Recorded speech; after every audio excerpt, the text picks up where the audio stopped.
പിതാവിൻ്റെയും പുത്രൻ്റെയും പരിശുദ്ധാത്മാവിൻ്റെയും നാമത്തിൽ ആമേൻ. വിശുദ്ധ യോഹന്നാൻ എഴുതിയ സുവിശേഷം 19-ാം അധ്യായം 25 മുതൽ 34 വരെയുള്ള തിരുവചനങ്ങൾ.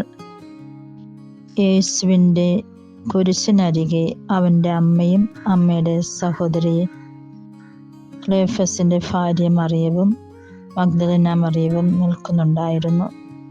യേശു തൻ്റെ അമ്മയെയും താൻ സ്നേഹിച്ച ശിഷ്യനും അടുത്ത് നിൽക്കുന്നത് കണ്ട് അമ്മയോട് പറഞ്ഞു, സ്ത്രീയെ, ഇതാ നിന്റെ മകൻ. അനന്തരം അവൻ ആ ശിഷ്യനോട് പറഞ്ഞു, ഇതാ നിന്റെ അമ്മ. അപ്പോൾ മുതൽ ആ ശിഷ്യൻ അവളെ സ്വന്തം ഭവനത്തിൽ സ്വീകരിച്ചു.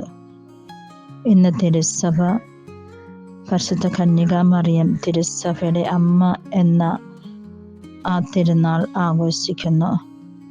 യേശു കുരിശിൽ കിടന്നുകൊണ്ട് നമ്മൾക്ക് ഓരോരുത്തർക്കുമായി തൻ്റെ അമ്മയെ നൽകുന്ന ഭാഗമാണ് നമ്മൾ വിചിന്തനം ചെയ്യുന്നത്.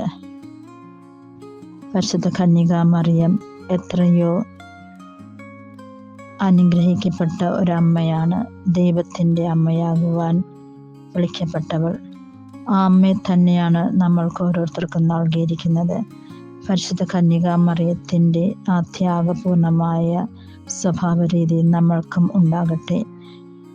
പരിശുദ്ധ കന്യകാമറിയത്തിൻ്റെ എളിമയും വാത്സല്യവും തീഷ്ണതയും ഒക്കെയും ദൈവം നമ്മൾക്കും നൽകട്ടെ എന്ന് പ്രാർത്ഥിക്കുന്നു.